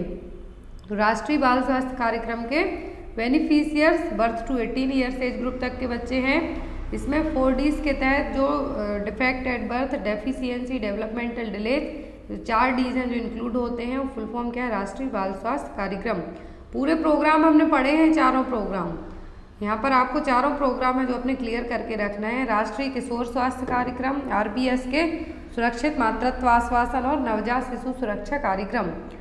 Next one is home based newborn care includes care children up to the age of days per year. तो होम बेस्ड न्यूबॉर्न केयर में बच्चों की जो एज है, यहाँ पर कहा है कि किस एज ग्रुप में केयर जो बच्चों को दी जाएगी, तो पर ईयर पर डे के हिसाब, डेज पर ईयर के हिसाब से कितनी केयर दी जाएगी होम बेस्ड न्यूबॉर्न केयर में, 28, 42 days per year, 60 days per year या फिर 1 डे पर ईयर। तो यहाँ पर है home based newborn care include care children up to the age of, तो यहाँ पर कितने दिन पर ईयर है जो केयर देनी है, 42 डेज तक। कितना, 42 days per year. Next question है यहाँ पर, this system digitize the entire vaccine stock management, their logistic and temperature tracking at all level of vaccine storage. Question है यहाँ पर वैक्सीन को लेके है कि वैक्सीन स्टोरेज को लेके हर एक लेवल पर, चाहे आप PSC में स्टोर करते हो, डिस्ट्रिक्ट हॉस्पिटल में स्टोर करते हो, या फिर जो अलग अलग जगह है आप वैक्सीन को भेजेंगे, तो पूरा यहाँ पर वैक्सीन का एक टेम्परेचर ट्रैकिंग सिस्टम होगा। तो वो क्या कहलाएगा, electronic vaccine intelligence network, electrical vaccine intelligence network, electronic vaccine vial network, या फिर इलेक्ट्रॉनिक वैक्सीन इंटरनल नेटवर्क। तो यहाँ पर जो आपको बताना है कि जो इलेक्ट्रॉनिक और यहाँ पर लॉजिस्टिक भी है और टेम्परेचर को रिकॉर्ड करेगा वैक्सीन के लिए, तो वो क्या है, तो यहाँ पर इसका आपका आंसर होगा इलेक्ट्रॉनिक वैक्सीन इंटेलिजेंसी नेटवर्क। क्या है, इलेक्ट्रॉनिक वैक्सीन इंटेलिजेंसी नेटवर्क, जिसको यदि शॉर्ट फॉर्म में हम कहते हैं तो ईविन, एग्जाम में आपको आ सकता है ईविन का फुल फॉर्म, वो क्या है, इलेक्ट्रॉनिक वैक्सीन इंटेलिजेंसी नेटवर्क। एक तरीके की टेक्नोलॉजी है, इनोवेटिव टेक्नोलॉजी, जिससे वैक्सीन की सप्लाई को प्रॉपर हम जो कर सकें। तो यहाँ पर ईविन आपको कैसा लिखा रहेगा, ई स्मॉल लेटर से रहेगा, VIN कैपिटल से रहेंगे। तो क्या है, इलेक्ट्रॉनिक वैक्सीन इंटेलिजेंसी नेटवर्क है। और यहाँ पर आपको ministry of health and family welfare ने 2015 में इसके लिए लाया था, जिससे वैक्सीन की सप्लाई को पूरे कंट्री में प्रॉपर तरीके से हम जो कर सकें। तो यहाँ पर आपके लिए याद रखना होगा, ईविन यदि आता है तो क्या है, electronic vaccine intelligence network. Next one is which is the sign of severe dehydration. तो यहाँ पर सीवियर डिहाइड्रेशन का साइन कौन सा है, स्किन टर्गर, सनकेन फॉन्टेनेल, हाइपोटेंशन या फिर लेथार्जी। तो डायरेक्ट यदि आपको इस तरीके से क्वेश्चन पूछें, मैंने आपको सीवियर डिहाइड्रेशन के बहुत सारे साइन बताए थे कि यदि बच्चों में पूछें तब आपको अलग बताना है, एज ज़्यादा है तब आपको अलग बताना है। तो यहाँ पर यदि सीवियर डिहाइड्रेशन का साइन पूछा है, डायरेक्ट पूछते हैं सीवियर डिहाइड्रेशन, तो क्या होगा, सनकेन फॉन्टेनेल सीवियर डिहाइड्रेशन का साइन यदि पूछा है। और जो साइन यहाँ पर सभी हैं डिहाइड्रेशन के, लेकिन माइल्ड, मॉडरेट, सीवियर 3 कैटेगरी में जब डिवाइड करेंगे तो मोस्टली एग्जाम में सीवियर का ही पूछते हैं। तो क्या है, सनकेन फॉन्टेनेल। अब यहाँ पर 3 कैटेगरी बताई हुई हैं। नो डिहाइड्रेशन, दैट मीन्स बच्चा हो या बड़े हो प्रॉपर तरीके से हाइड्रेट है। सम और माइल्ड में क्या रहेगा, 2 या 2 से ज़्यादा सिम्टम देखने को मिलेंगे। यहाँ पर साफ काटू या रेस्टलेसनेस होगी, इरिटेबिलिटी, सनकेन आइज होंगी, ड्रिंक्स ईगरली, ये याद रखना है, एग्जाम में क्वेश्चन आता है। यदि बच्चा बहुत ईगरली पानी पी रहा है तो किस टाइप का डिहाइड्रेशन होगा, तो होगा मॉडरेट डिहाइड्रेशन। और skin pinch goes back slowly, और मतलब जब आप स्किन पिंच करेंगे तो धीरे धीरे वापस हो जाएगी। लेकिन जब सीवियर डिहाइड्रेशन में, जब बॉडी सीवियरली डिहाइड्रेट हो, तब क्या होगा, जब आप स्किन पिंच करेंगे हाथ की या पाँव की, तो बहुत ही स्लो, मोर देन 2 सेकेंड से ज़्यादा का टाइम लगेगा वापस जाने में। पानी पीने का है जो अनेबल रहेंगे या फिर बहुत ही कम पिएंगे। सनकेन आइज होंगी, लिथार्जिक भी होंगे, अनकॉन्शियस भी हो सकते हैं, और सनकेन फॉन्टेनेल है जो देखने को मिलेगा। तो ये सब साइन क्या है डिहाइड्रेशन की सीवियरिटी के। Next one is the drug of choice for treatment of falciparum malaria. तो फाल्सीपेरम मलेरिया को हम कौन सी मेडिसिन से ट्रीट कर सकते हैं, वैंकोमाइसिन, क्विनिन, क्लोरोक्विन या फिर नन ऑफ द अबव। जो फाल्सीपैरम मलेरिया है इससे हम ट्रीट करेंगे इसको क्लोरोक्वीन से।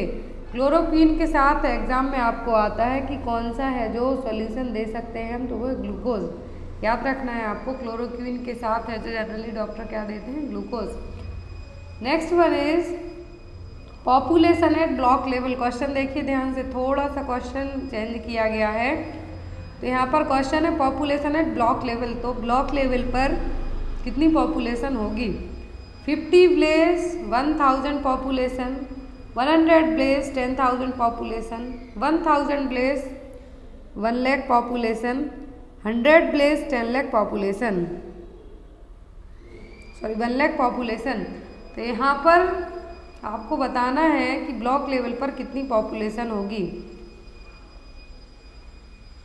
तो जो ब्लॉक लेवल है, ब्लॉक लेवल पर पॉपुलेशन कितनी होगी, 100 गांव होंगे और 100 गांव की 1 लाख पॉपुलेशन होगी। यहाँ पर याद रखना है आपको। तो हमने sub centre, primary health centre और कम्युनिटी हेल्थ सेंटर को पढ़े हैं। अब यदि आपको इस तरीके से थोड़ा सा ट्रिकी क्वेश्चन आ जाए जो कि CHC से ही रिलेट करता हुआ है, तो यहाँ पर ब्लॉक लेवल पर पूछ लेते हैं कितना होगा, 100 गांव 1 लाख पॉपुलेशन।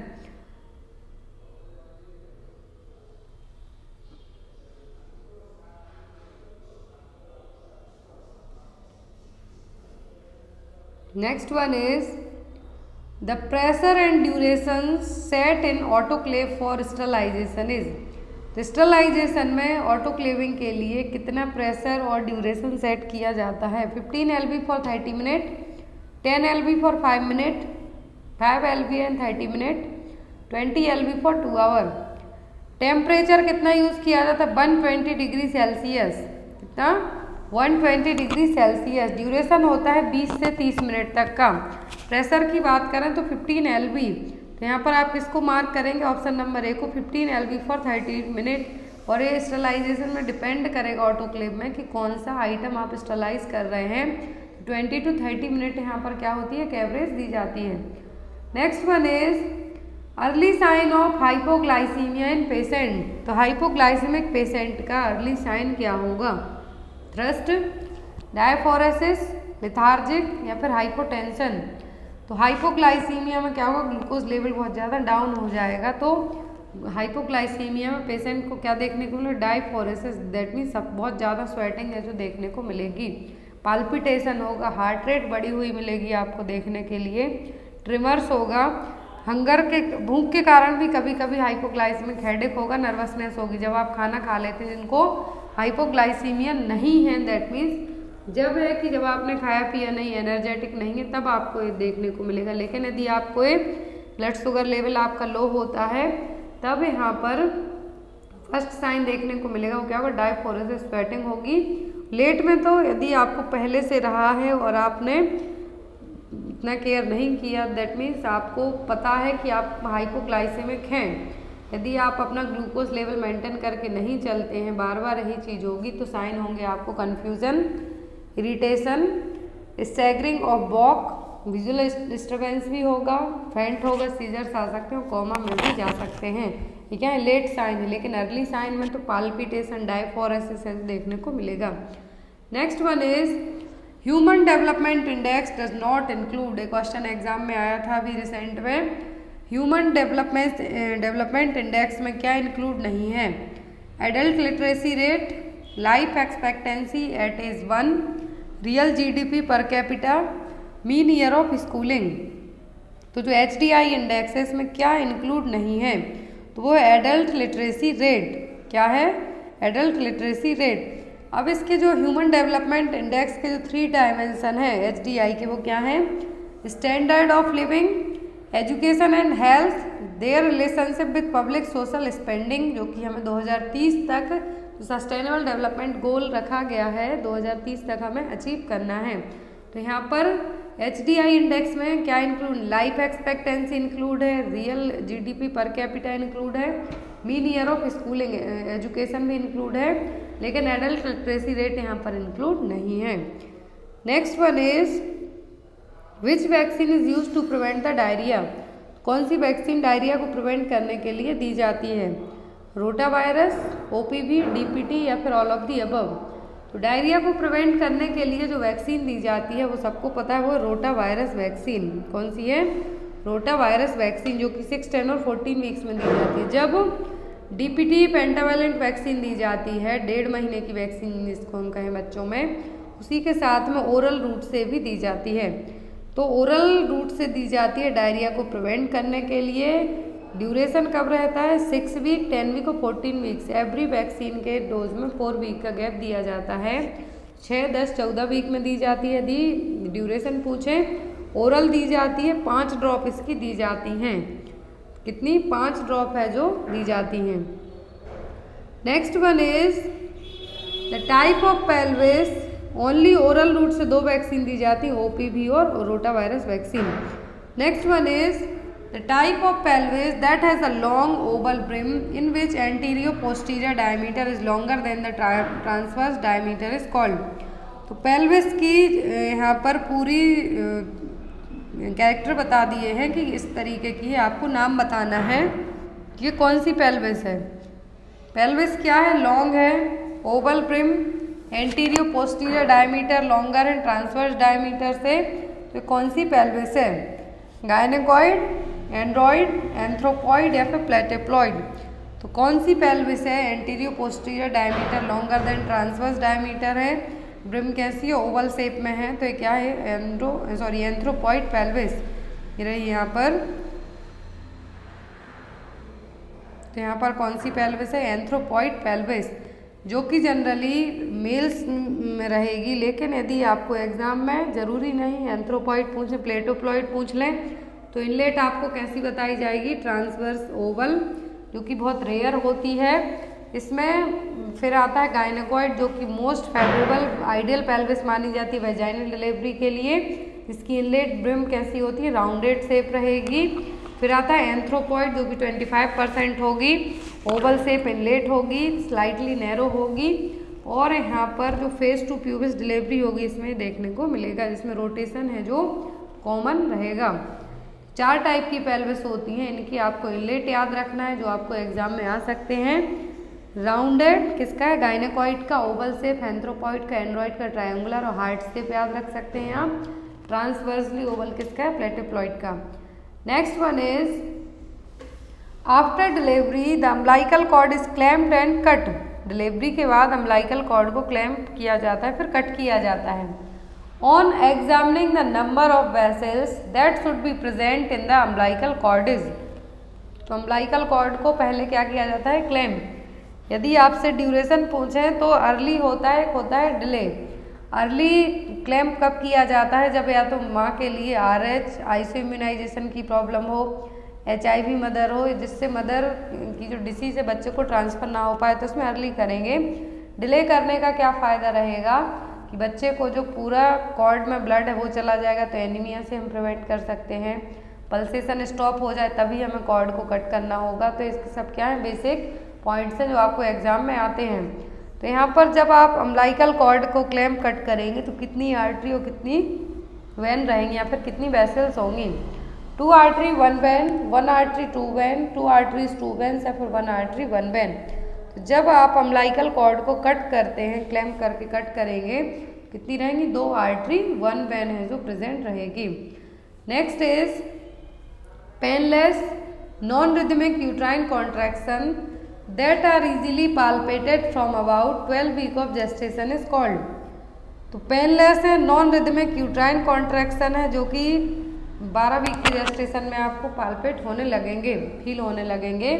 तो क्या है? Labour, false labour, Braxton Hicks contraction या फिर क्विकनिंग। तो 12 वीक का जेस्टेशन है तो क्विकनिंग तो नहीं होगी, जो मदर के फर्स्ट फीटल मूवमेंट फील करेगी। तो क्विकनिंग कब होती है? 16 to 20 वीक में। अब यहाँ पर क्विकनिंग का ऑप्शन आपका वो हो जाता है। फिर आता है फॉल्स लेबर पेन। तो फॉल्स लेबर पेन 12 वीक में नहीं आएंगे, नहीं लेबर पेन 12 वीक में आएंगे। तो यहाँ पर आपका जो आंसर होगा वो क्या होगा? Braxton Hicks contraction.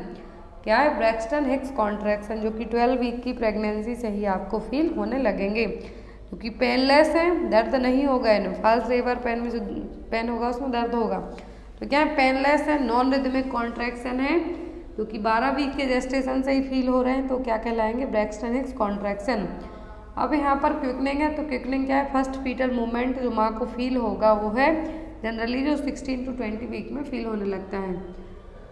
Next one is which plane divides the human body और organ into superior and inferior portion. Question exam में आया है कई बार, स्पेशली जीएमसी एग्जाम्स में। तो कौन सा प्लेन है ह्यूमन बॉडी का सुपीरियर और इंफीरियर, अपर और लोअर पार्ट में डिवाइड करेगा? फ्रंटल, सजाइटल, मिड लाइन या फिर ट्रांसवर्स। तो ह्यूमन बॉडी को जो प्लेन डिवाइड किए गए हैं वो यहाँ पे बताएंगे। तो यहाँ पर superior means upper part, inferior means lower part को कौन सा प्लेन है जो डिवाइड करेगा? डिवाइड करेगा सुपीरियर मीन्स अपर पार्ट और इंफीरियर मीन्स डाउन पार्ट में, तो वो क्या है? Transverse plane. यहाँ पर आपको अब ये तीनों प्लेन याद रखने हैं, एग्जाम में आते हैं और इनका अदर नेम क्या है, ये तो मेन चीज़ है जो आपके एग्जाम में आती है। तो यहाँ पर ऑप्शन में सभी के नाम दिए, फ्रंटल, सजाइटल, मिड लाइन और ट्रांसवर्स। अब यहाँ पर जो लोअर पार्ट और अपर पार्ट में डिवाइड करेगा हम उसको क्या कहेंगे? ट्रांसवर्स प्लेन है, जो ग्रीन कलर से दिख रहा है ये आपकी बॉडी को अपर पार्ट और लोअर पार्ट में डिवाइड कर रहा है, तो क्या हो जाएगा? Transverse plane. इसको हम क्या कहते हैं? क्रॉस सेक्शनल और हॉरिजॉन्टल प्लेन। ट्रांसवर्स प्लेन को क्या कहते हैं हम? क्रॉस सेक्शनल और हॉरिजॉन्टल प्लेन। फिर आता है फ्रंटल, जो कि एंटीरियर और पोस्टीरियर। अभी हमने पढ़ा सुपीरियर इंफीरियर को किसमें डिवाइड किया? ट्रांसवर्स, क्रॉस सेक्शनल और हॉरिजॉन्टल प्लेन ने, तीन नाम एक ही चीज़ के हैं। फिर आता है फ्रंटल और कोरोनल, डिवाइड्स द बॉडी और an organ into front means front side और बैक साइड। फ्रंट और बैक मीन एंटीरियर और पोस्टीरियर पोर्शन में जो डिवाइड करेगा वो क्या कहलाएगा? फ्रंटल और कोरोनल प्लेन। फिर आता है ऑब्लिक, जो कि दो अदर प्लेन को अलग अलग टाइप में डिवाइड करेगा। देखिए जैसे लेग के यहाँ पर दिखाया गया है, some combination of two other planes, अलग दो चीज़ों का एक जो कॉम्बिनेशन है वो क्या कहलाएगा? Oblique plane. Generally main 3 type के होते हैं, फ्रंटल, ट्रांसवर्स और oblique. Next one is what is the minimum gap between 2 dose of any kind of vaccine. तो जब आप कोई सी भी वैक्सीन एडमिनिस्टर करते हैं तो एटलीस्ट मिनिमम गैप कितना होना चाहिए? 4 वीक का, 8 वीक का, 9 वीक का या फिर 10 वीक का। तो इम्यूनाइजेशन शेड्यूल के अकॉर्डिंग यदि हम बात करते हैं तो जो गैप दिया जाता है, क्या होता है? जो गैप दिया जाता है वैक्सीनेशन में, तो बच्चों में ओनली MMR वैक्सीन को छोड़ के, इसको MMR और मीजल्स वैक्सीन को छोड़ के बाकी सभी वैक्सीन में 4 वीक का गैप ही दिया जाता है। ओनली मीजल्स ऐसी वैक्सीन है जिसमें 3 महीने का गैप है जो दिया जाता है 2 डोज के बीच में। उसमें ऐसा नहीं होता कि आपने फर्स्ट डोज 9 महीने में लगा दिया, सेकेंड आप कब लगा दें? 10 महीने में लगा दें, तो ऐसा नहीं होता। जो मीजल्स वैक्सीन है उसमें एटलीस्ट 3 मंथ का गैप है जो दिया जाता है। Next one is the kind of food in which a person और ग्रुप लिव्स इज कॉल्ड। किस टाइप का फूड है जिस पर पर्सन और ग्रुप है जो जिंदा रहेंगे? न्यूट्रिशन, डाइट, डाइटिक या फिर all of the above. Nutritious food क्या कहलाएगा? वो न्यूट्रिशियस फूड और nutrition.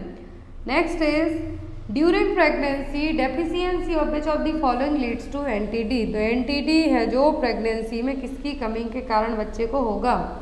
Neural tube defect, calcium, folic acid, iron या फिर जिंक। न्यूरल ट्यूब डिफेक्ट है जो किसकी कमी के कारण होगा? यदि प्रेग्नेंट स्टेज में आपने नहीं लिया तो होगा फॉलिक एसिड। कंसीव करने से लेके ही डॉक्टर एडवाइस करते हैं फॉलिक एसिड, क्यों?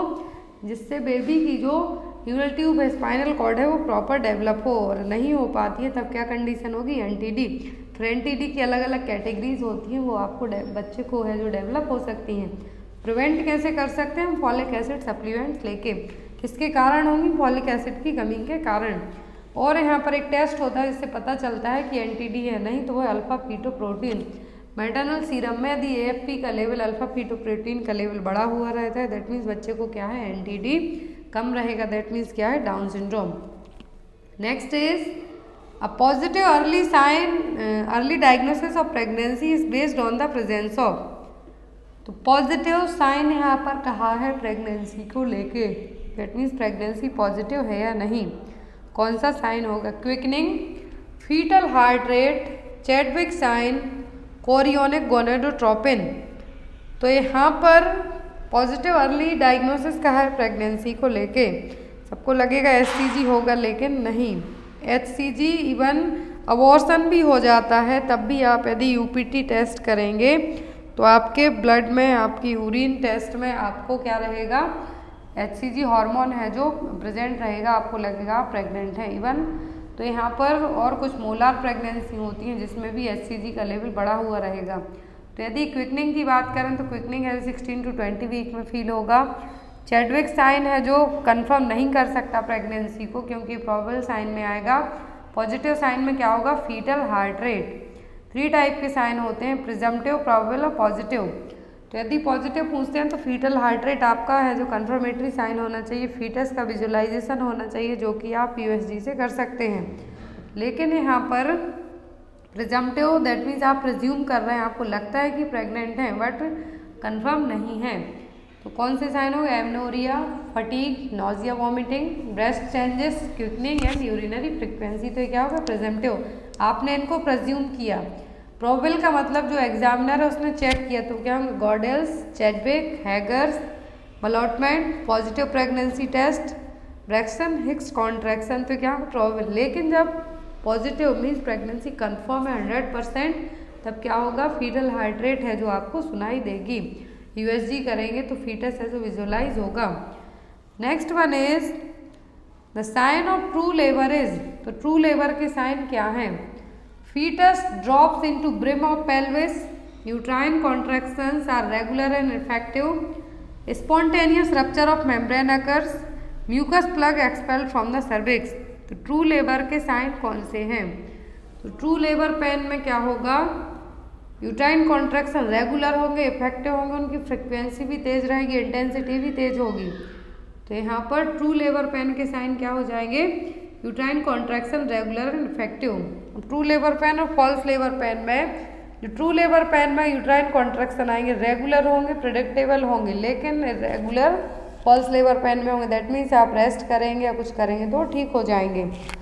और जो ट्रू लेबर पेन आते हैं वो हमेशा लोअर बैक साइड से आएंगे, फिर लोअर एब्डोमेन में आएंगे, लेकिन फॉल्स लेबर पेन कभी भी लोअर एब्डोमेन से नहीं आएंगे। और जो ट्रू लेबर पेन होंगे, चाहे आप रेस्ट कर लो, बैठ लो, खा लो, वो ठीक नहीं होंगे, कंटिन्यूसली आते जाएंगे। दैट मीन्स इनका ड्यूरेशन, इंटेंसिटी और फ्रिक्वेंसी जैसे जैसे टाइम बढ़ेगा और ये तेज होते जाएंगे, लेकिन इसमें फॉल्स लेबर पेन में नहीं होगा।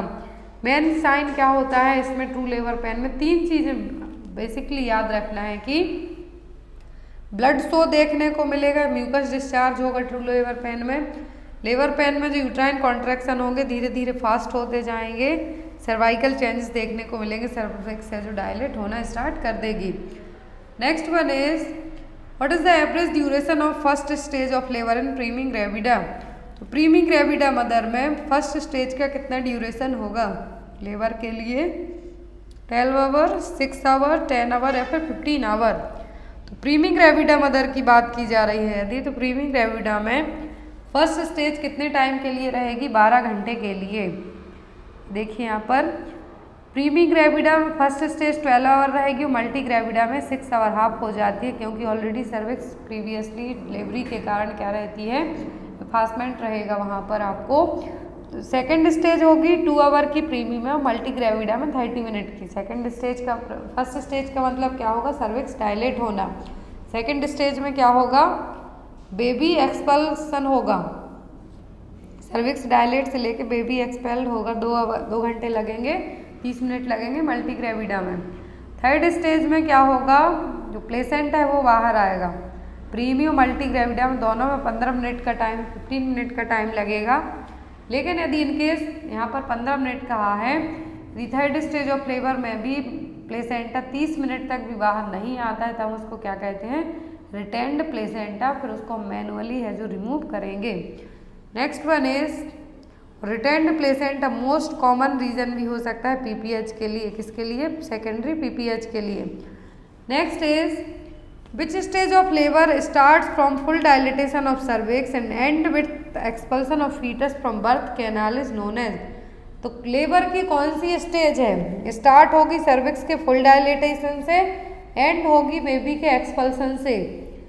तो कौन सी birth canal, that means vagina के थ्रू जो बेबी डिलीवर हो रहा है तो वहाँ से सर्विक्स डायलेट हो गई पूरी। कितनी होती है cervix full dilate? 10 centimetre. 10 centimetre cervix dilate है, बेबी बाहर आ गया है, तो कौन सी स्टेज है? फर्स्ट, सेकंड, थर्ड या फिर फोर्थ? तो ये कौन सी स्टेज होगी? ये कहलाएगी second stage of labour. 4 stage होंगी। फर्स्ट में सर्वाइकल डायलेटेशन स्टेज होगी, सेकंड में सर्वाइकल डायलेटेशन से लेके बेबी के एक्सपल्सन तक की स्टेज होगी, थर्ड में बेबी एक्सपल्सन से लेके प्लेसेंटा एक्सपल्सन तक की स्टेज होगी, और फोर्थ स्टेज में प्लेसेंटा एक्सपेल्ड आउट होने से लेके 4 घंटे तक की जो पीरियड होगा क्या कहलाएगा? फोर्थ स्टेज ऑफ लेबर या फिर observationary stage. Next is in IMNCI green colour code case management strategy indicated. तो IMNCI में 3 कलर कोड हमने पढ़े हैं, तो IMNCI में जो ग्रीन कलर कोड है वो क्या इंडिकेट करेगा? Child need the specific management, child need medication and patient treatment, child needs no medicine advise home care या फिर कॉल द फिजिशियन। तो यहाँ पर IMNCI में जो ग्रीन कलर कोड यूज़ किया जाएगा तो बच्चे के लिए कौन सा ट्रीटमेंट ज़रूरी है? तो वो है यहाँ पर no more medicine advise the home care. मान लीजिए डायरिया का कोई पेशेंट जाता है तो उसको ORS दे दिया जाएगा और बच्चे को कहा जाएगा कि ऑब्जर्व कीजिए और घर पर ही ट्रीट कीजिए। तो यदि ग्रीन कलर कोड यहाँ पर है तो क्या है? बच्चे को मेडिसिन की ज़रूरत नहीं है, ओनली होम केयर से ही वो ठीक हो जाएगा। अब यहाँ पर जो बेनिफिशियर्स IMNCI के एग्जाम में आते हैं तो इसमें 2 ग्रुप होते हैं। फर्स्ट होता है infant age from birth up to 2 month. क्या है? 2 ग्रुप होंगे, अलग अलग हैं दोनों, कि बच्चे बर्थ से लेके 2 महीने की एज ग्रुप तक के बच्चे, और दूसरा ग्रुप होगा सेपरेट सिक चिल्ड्रन को मैनेज करने का ग्रुप होगा, वो क्या होगा? 2 महीने से लेके 5 ईयर तक के बच्चे। तो यहाँ पर जो चार्ट है डिसाइड करेगा एज अपॉन द, बच्चे की एज पर डिपेंड करेगा कि बच्चे की एज क्या है। तो यहाँ पर इन्फेंट जो कि बर्थ से लेके 2 महीने तक के हैं और दूसरे हैं 2 महीने से 5 साल तक की एज ग्रुप के। तो यहाँ पर IMNCI में 3 कलर कोड यूज़ किए जाएंगे, ग्रीन, पिंक, येलो। ग्रीन की बात होती है तो इसमें होम केयर से ही बच्चे ठीक हो जाएंगे। OPD में बच्चों को कुछ इन्फेक्शन है या फिर कुछ और प्रॉब्लम है तो येलो में। जब बच्चा बहुत ज़्यादा सीरियस है, रेफरल की ज़रूरत होती है, तब किस में आएगा? पिंक में। तो यदि आपको कहा जाता है रेफरल सर्विसेज की ज़रूरत है तब हम क्या कहेंगे? पिंक कलर कोड चूज़ करेंगे। OPD में ठीक होगा तो वो ओरल ड्रग्स से हो सकता है।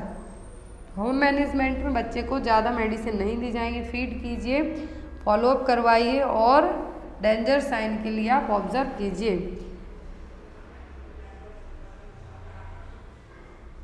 Next one is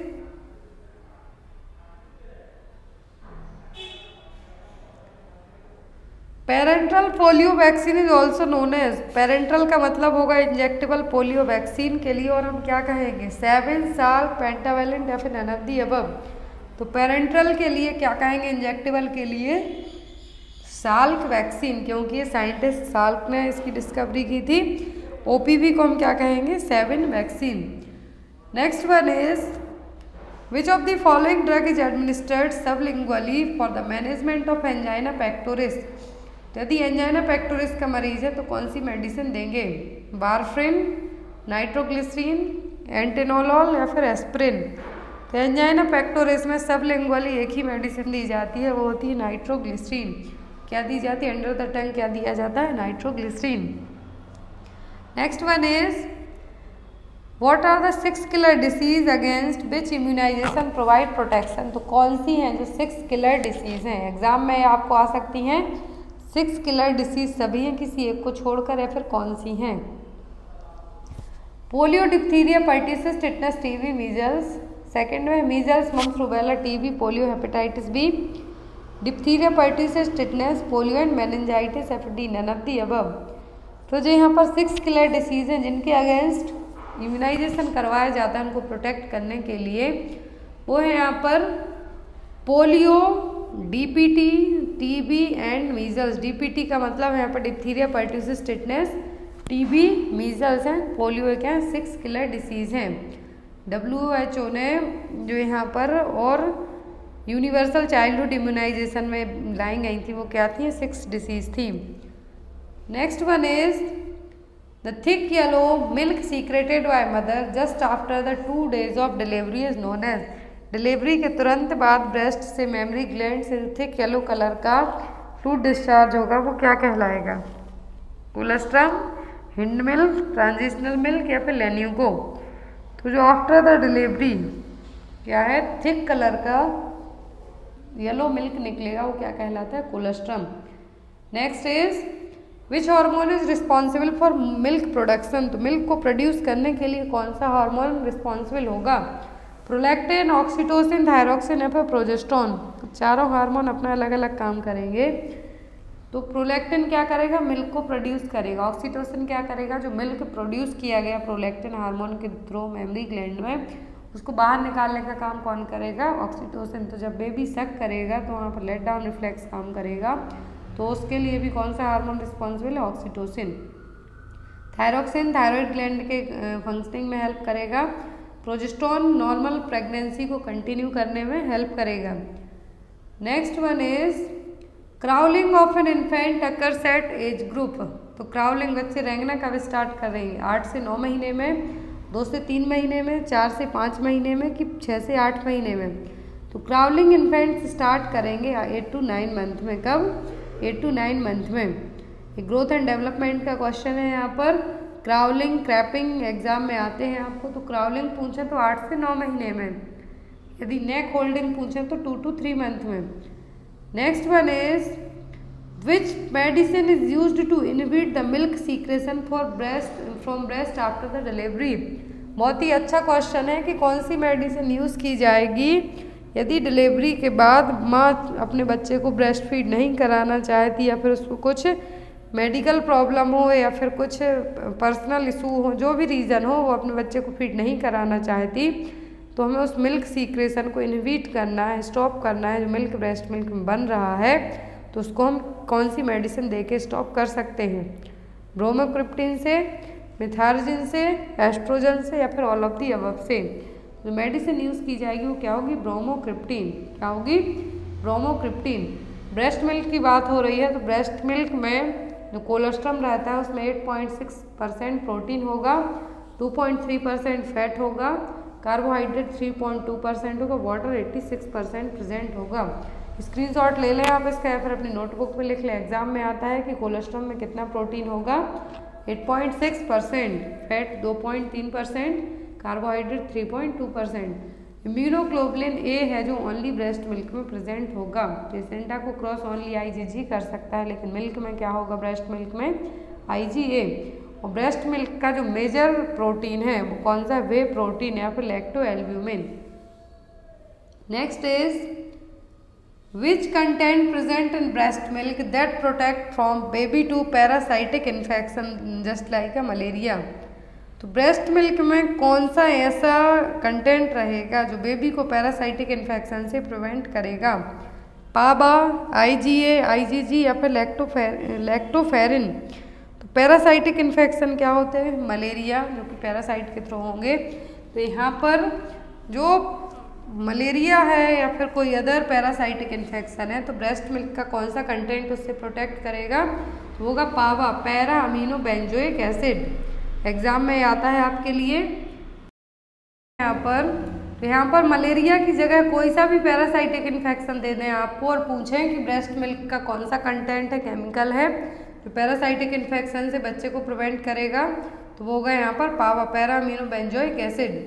next one is if the birth weight of baby is less than 1250 gram which type of feeding preferred. यदि बच्चे का वजन at the time of birth weight कितना है? 1250 ग्राम, 1250 ग्राम से भी कम है, तब आप उसको कौन सी फीडिंग प्रेफर करेंगे?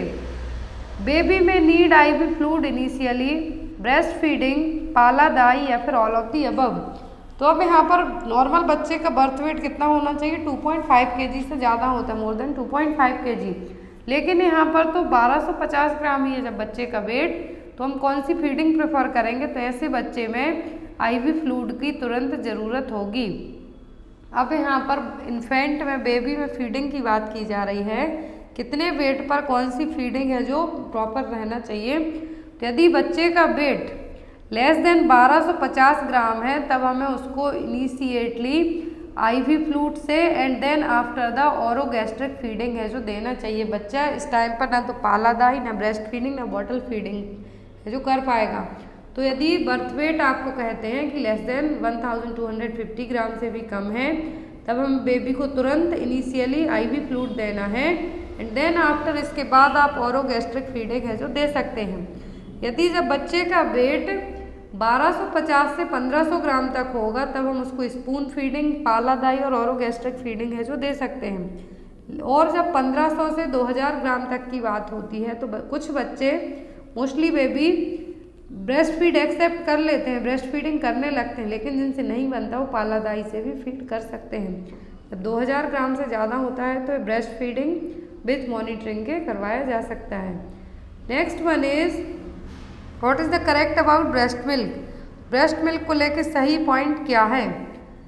Hind milk is rich in protein, fat in breast milk is rich in protein iron, cholesterol should be discarded, feeding in supine position increase the risk of otitis media. Breast milk को लेकर सही point क्या है। तो breast milk में iron नहीं होता है, कोलेस्ट्रॉल को है जो डिस्कार्ड हम नहीं करेंगे, तुरंत निकाल के डिस्कार्ड थोड़ी करेंगे। तो यहाँ पर सही चीज़ क्या होगी ब्रेस्ट मिल्क को लेके कि जब भी आप सुपाइन पोजीशन में लेट के, सीधा स्ट्रेट लेट के बच्चे को फीड कराते हैं तो क्या होने के चांसेस रहेंगे ओटाइटिस मीडिया के। क्यों? क्योंकि बच्चा है जो समटाइम क्या होता है कि बेबी फीड कर रहे होते हैं, माँ को लगेगा, लेकिन यदि ब्रेस्ट मुंह से निकल जाएगा तो मिल्क है, ब्रेस्ट मिल्क कहाँ है, कान में भी जा सकता है। तो सबसे ज़्यादा जो यही चीज़ है, लेट के कहा जाता है कि बच्चों को फीड नहीं कराया जाता, specially in supine position. Next one is which is the drug of choice for treatment of cholera. तो कोलेरा के लिए कौन सी मेडिसिन यूज़ की जाएगी ट्रीट करने को। क्लोरामफेनिकोल, टेट्रासाइक्लिन, पेनिसिलिन या फिर सिफेक्सिन। तो कोलेरा ट्रीटमेंट में जो मेडिसिन यूज़ होगी वो क्या होगी, टेट्रासाइक्लिन। अब यहाँ पर जो ड्रग ऑफ चॉइस कोलेरा के लिए एज एन प्रोफाइलैक्सिस के तौर पर काम करेगा। तो डोज की बात करें तो क्या होगा, एडल्ट में 500 mg BD, चिल्ड्रन जिनकी एज 4 से 13 साल तक की हो 125 mg, और यंगर चिल्ड्रन 4 साल से ज़्यादा के हैं तो 50 mg। सॉरी, जो बच्चे 4 साल से कम एज के हैं उनको 50 mg, जिनकी एज 4 साल से 13 साल है उनको 125 mg, एडल्ट हैं तो 500 mg BD। Next one is कीमोप्रोफाइलैक्सिस treatment in case of meningococcal meningitis. तो मेनिंगोकोकल मेनिंजाइटिस यदि किसी को, कीमोप्रोफाइलैक्सिस ट्रीटमेंट के तौर पर कौन सी मेडिसिन देंगे, रिफाम्पिसिन, टेट्रासाइक्लिन, क्लोरोक्वीन या फिर पायराजिनामाइड। तो मेनिंगोकोकल मेनिंजाइटिस को ट्रीट करने के लिए कौन सी मेडिसिन दी जाएगी, rifampicin 600 mg BD for 2 days। Next one is congenital rubella is diagnosed in infant with the help of which antibodies find in infant. तो प्रेगनेंसी में इनिशियल टाइम पर बहुत सारे टेस्ट करवाए जाते हैं, तो उसमें रूबेला टेस्ट भी होता है। तो यदि बच्चा हो गया, डिलीवर है, हो चुका है, तो इन्फेंसी पीरियड में रूबेला, कंजेनाइटल रूबेला बच्चे में डायग्नोज हुआ, दैट मीन्स माँ से उसको मिला है। तो यहाँ पर कौन सी एंटीबॉडीज इन्फेंट में फाइंड आउट होगी, IgM, IgG, IG या फिर IgA। तो कंजेनाइटल रूबेला में जो एंटीबॉडी फाइंड आउट होगी बेबी में वो क्या होगी, IgM। तो आज की क्लास के लिए इतने ही क्वेश्चन। जो नेक्स्ट क्लास होगी इसमें आगे के क्वेश्चन आपके साथ शेयर किए जाएंगे। Thank you for watching us and please app को डाउनलोड कीजिए जहाँ पर आपको सभी नोटिफिकेशन है जो शेयर किए जाते हैं वैकेंसी को लेके, सिलेबस को लेके। Thank you for watching us.